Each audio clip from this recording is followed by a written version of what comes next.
Okay, so now we're going to get to a few exercises that really get people confused. So let's take a look at number 11 first. And the first thing that really gets people confused is this parentheses, -6 parentheses.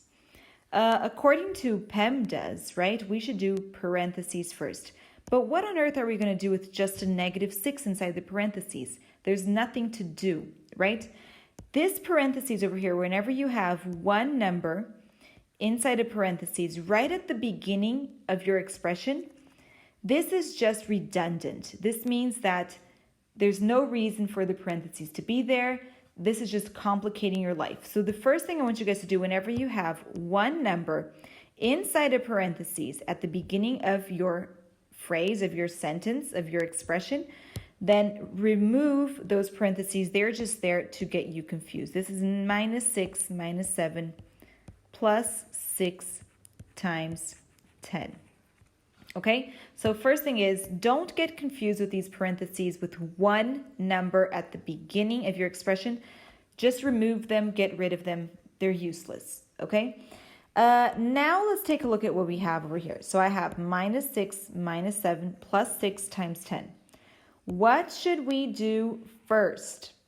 Subtraction, addition, multiplication. And the answer is multiplication, right? We have to do this multiplication over here first. Once again, everything else you should copy. -6 -7 plus 6 times 10, which is 60. Now let's go ahead and do -6 -7 plus 60. Which one do we do first? It doesn't matter because subtraction and addition are equivalent operations. So -6 -7, people usually get this confused. -6 -7 is -13. -13 plus 60. -13 plus 60 is the same thing as 60 minus 13, which is 47. Tricky question. Be careful. Okay, number 12. Number 12 is also tricky. Take a look at number 12 and notice that we have a parentheses, a -10 inside the parentheses at the beginning of the expression. Remember that this is useless. Okay, you can just remove those parentheses. This is -10 minus -6 squared plus 3 squared.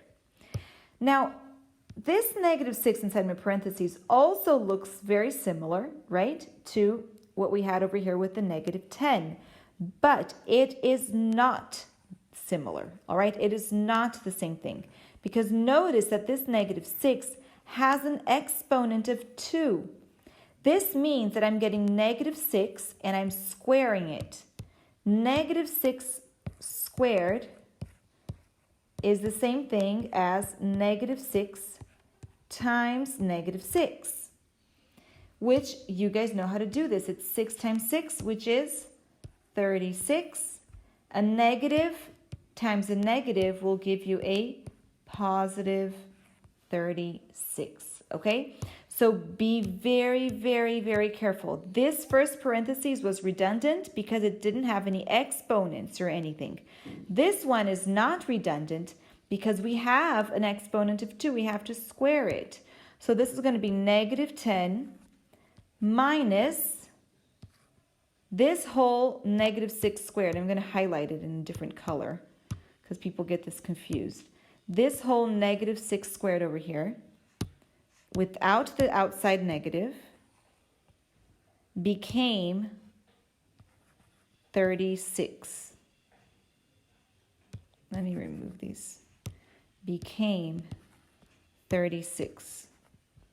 This negative sign over here is still here, all right? This -6 squared became positive 36, but this negative sign was still outside. Plus, and now I can simplify 3 squared, which is also the first thing one of the first things I should do, which is 9 plus 9.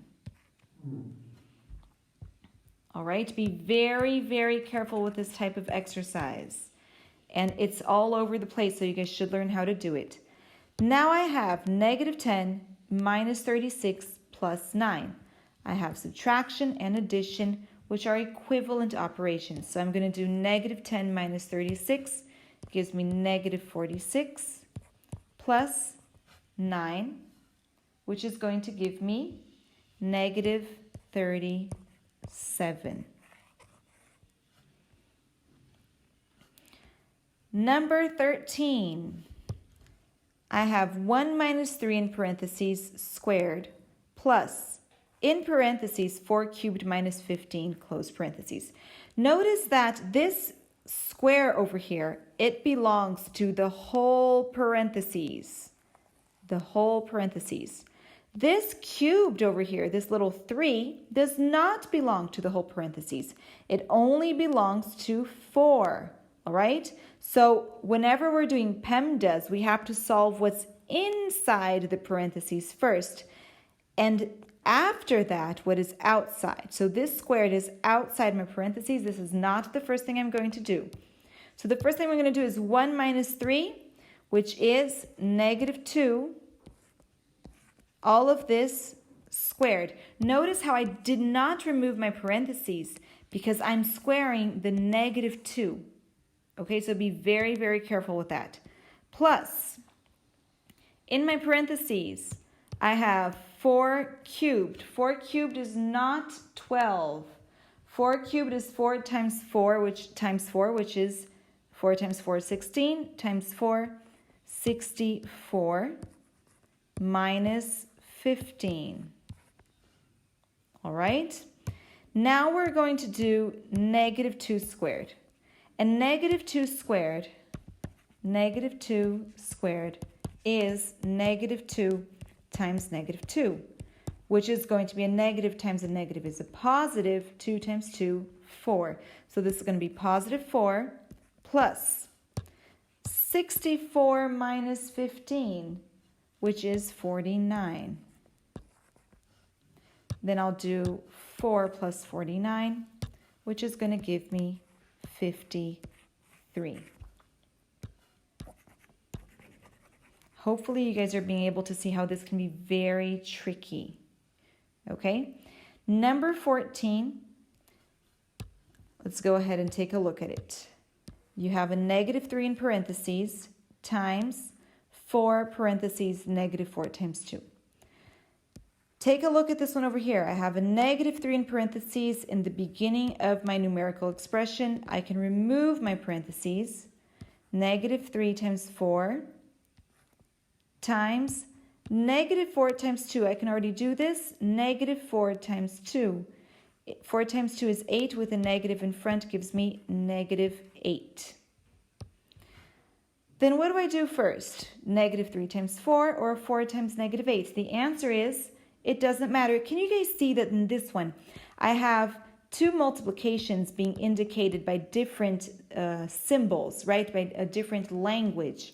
Over here I have the common times symbol, that little X. And over here I have 4 touching the parentheses, which also means multiplication, okay? So these are actually two equivalent operations. Both of these are multiplication. So the order really doesn't matter. So I'm going to do negative 3 times 4 first. Negative 3 times 4, which is going to give me negative 12 times negative 8. Once again, a negative times a negative is going to give me a positive. The answer is going to be positive. 12 times 8 is going to give me 96. And finally, the two really big challenges. So number 15, I have negative 7 times 2 to the power 4 divided by 18 minus 12 divided by 3 minus negative 2. Now, the first thing I want you guys to notice is the following. If you have something that looks like a fraction, people, first thing you do is deal with the fraction. Deal with the numerator and then deal with the denominator. Okay, ignore this part over here for now. Imagine this is all parentheses. The numerator is a parentheses and the denominator is a parentheses. You have to solve the numerator first and the denominator first before you go on and do anything else. So let's do the numerator first. Negative 7 times 2 to the power 4. According to PEMDAS, I cannot do negative 7 times 2 because multiplication only comes after exponents. So the first thing I have to do is 2 to the power of 4, which is not 8, right? This is going to be negative 7 times 2 to the power of 4, which is going to be 2 times 2 times 2 times 2. If you go ahead and do that, you should be getting 16. Divided by 18 minus 12 divided by 3. Between a subtraction and a division, you should do the division first. 12 divided by 3 is 4. So this is going to be 18 minus 4. And out here, I'm going to simplify this already because I have a minus negative 2. Remember that whenever you have a minus with a minus, this becomes a positive 2. So far, so good. Hopefully, going back to my numerator, negative 17 times 16. Let's do negative 7 times 16 is going to be negative times a positive is a negative. This is going to give me negative 112 divided by 18 minus 4, which is 14, plus 2. 112, negative 112 divided by 14 is divisible. This is going to give me, I'm just going to do a little arrow here so we can continue. This is going to give me negative 8 plus 2. Where did this negative 8 come from? From negative 12 divided by 14, negative 112 divided by 14. Okay, a negative divided by a positive is a negative, and 112 divided by 14 is 8. Negative 8 plus 2 gives me negative 6. And finally, I'm going to leave number 16 as your exit ticket for the day. And finally, for homework, I want you guys to do this homework over here, which is, I think, page 3 of the PDF packet.